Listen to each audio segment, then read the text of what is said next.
बिस्मिल्लाहिर्रहमानिर्रहीम। अस्सलाम वालेकुम डियर स्टूडेंट्स।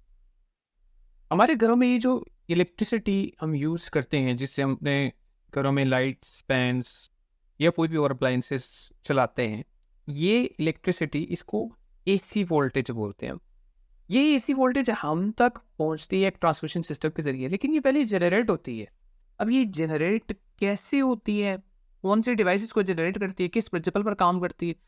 तो प्रिंसिपल इससे पहली वीडियो में हमने पढ़ा है इलेक्ट्रोमैग्नेटिक इंडक्शन का प्रिंसिपल है, Faraday's law of electromagnetic induction हमने लास्ट वीडियो में पढ़ा है, उसको आप दोबारा से देख सकते हैं।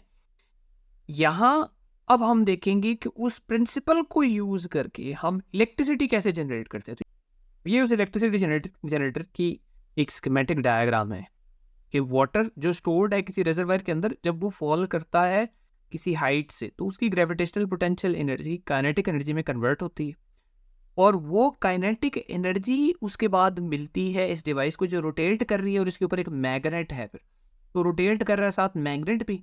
मैग्नेट रोटेट करेगा तो मैग्नेट की जो मैग्नेटिक लाइंस ऑफ फोर्स हैं, जो मैग्नेटिक फील्ड है, वो चेंज होगी, फ्लक्स चेंज होगा सामने कॉइल में से गुजरने वाला, और जब फ्लक्स चेंज होता है तो कॉइल के अंदर ईएमएफ इंड्यूस हो जाती है, और उसकी वजह से करंट फ्लो करने लगता है, और वो करंट इस लैंप को, बल्ब को मिल रहा है, या हमें जो भी अप्लायंस घर में हमने यूज़ करनी होती है उसको मिलता है। तो इसका मतलब है एनर्जी कन्वर्ट हो रही है ग्रेविटेशनल से काइनेटिक, काइनेटिक से इलेक्ट्रिकल में कन्वर्ट हो रही है। अब ज़रा डिटेल से इसकी कंस्ट्रक्शन और वर्किंग देखते हैं इस जनरेटर की। अब सबसे पहले एसी जनरेटर की कंस्ट्रक्शन देखिए कि एसी जनरेटर में we have a coil of wire, A B C D इसको नेम कर देते हैं। That coil of wire is placed between two opposite poles of a magnet, यानी यहाँ पे मैग्नेट का नॉर्थ है एक मैग्नेट और दूसरे मैग्नेट का यहाँ पे साउथ है, इन दोनों के दरमियान ये कॉइल ऑफ वायर रखी। यहाँ पे इसके एंड पे दो हमने रिंग्स लगा दी, we call them slip rings.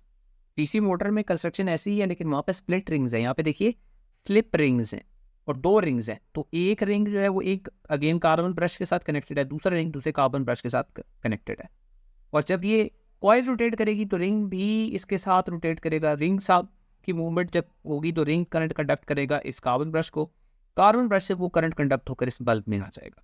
तो जो मैग्नेटिक फील्ड लाइंस हैं वो नॉर्थ से साउथ पॉइंट करेंगी। तो मैग्नेटिक फील्ड लाइंस अभी इस वक्त कॉइल की पोजीशन ऐसी है कि कॉइल के इस एरिया के अंदर से मैक्सिमम मैग्नेटिक फील्ड लाइंस अभी पास हो रही है। इसका मतलब है फ्लक्स मैक्सिमम है इस सिचुएशन में।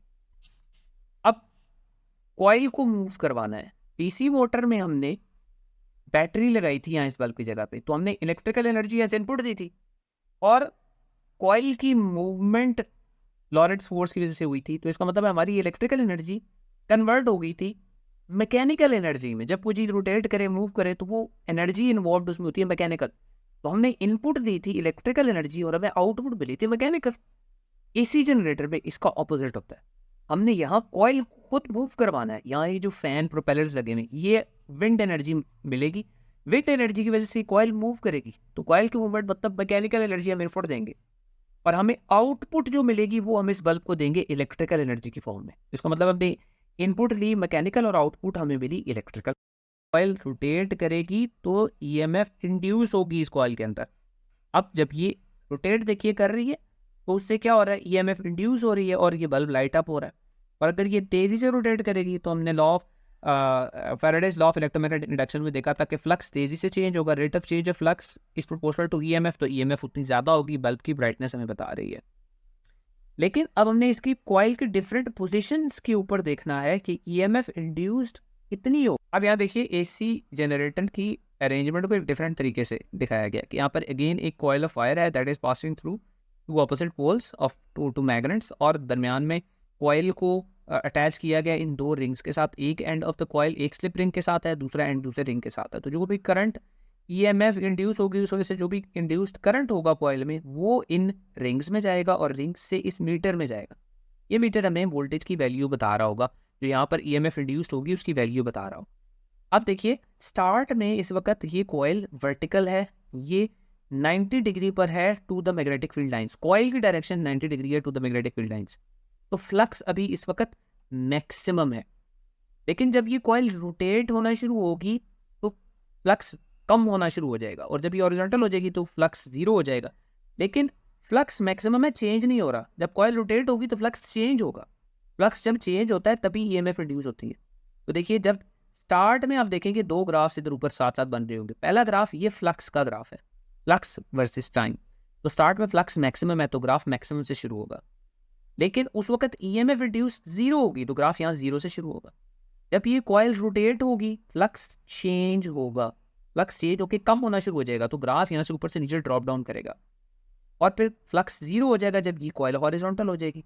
लेकिन इस दौरान ईएमएफ इंक्रीज हो रही होगी, तो इंक्रीज होते होते ईएमएफ एक मैक्सिमम वैल्यू तक पहुंच जाएगी। वो देखिए अभी जब ये रोटेट होगी कॉइल, आप देखिए रोटेट होते ही ईएमएफ इंड्यूस होना शुरू हो जाती है, और ईएमएफ जो इंड्यूस हो रही है वो जीरो से एक मैक्सिमम नंबर पे जाती है, लेकिन फिर कॉइल की रोटेशन जारी रहती है और ईएमएफ उसके बाद डिक्रीज होना शुरू हो जाती है और एक जीरो वैल्यू पर आ जाती है।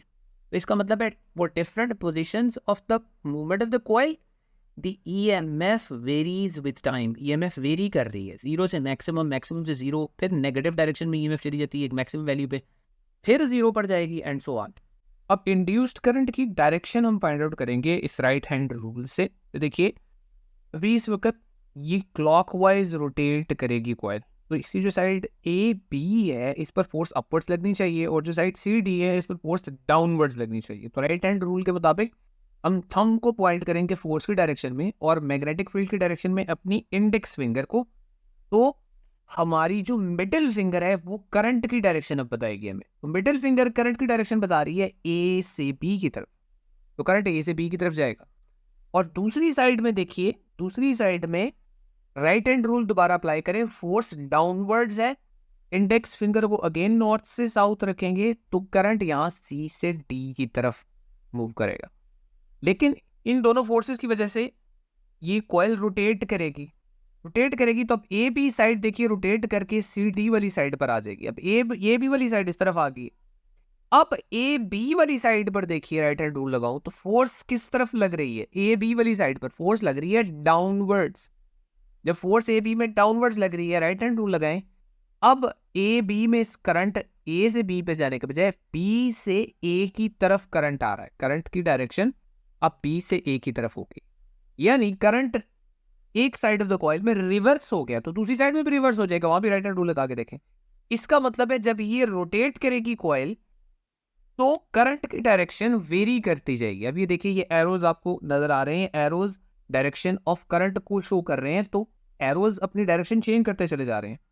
इसका मतलब है as the coil rotates between these two magnets the direction of the induce current keeps on changing. और ये नीचे एरोज भी आपको देख नजर आ रहे होंगे, ये अपनी डायरेक्शन चेंज कर रहे हैं। तो हमें ऐसा करंट मिलता है जिसकी डायरेक्शन कंसिस्टेंटली चेंज होती है। तो एक वेरिंग करंट, इसकी वैल्यू भी वेरी कर रही है और डायरेक्शन भी वेरी कर रही है, ऐसा करंट इंड्यूस होता है इस एसी जनरेटर में। अब जो डायरेक्शन ऑफ इंड्यूस्ड करंट हमने यहाँ पर देखी है, जो डायरेक्शन इसकी चेंज हो रही है, इसकी एक और वजह भी है। ये करंट जो फ्लो कर रहा है ये अपने कॉज को अपोज करता है। ये लॉ है जिसको हम नेक्स्ट वीडियो में इंशाल्लाह डिटेल से देखेंगे, लेंजेस लॉस को कहते हैं। तो see you in that video, लेंजेस लॉ इंशाल्लाह।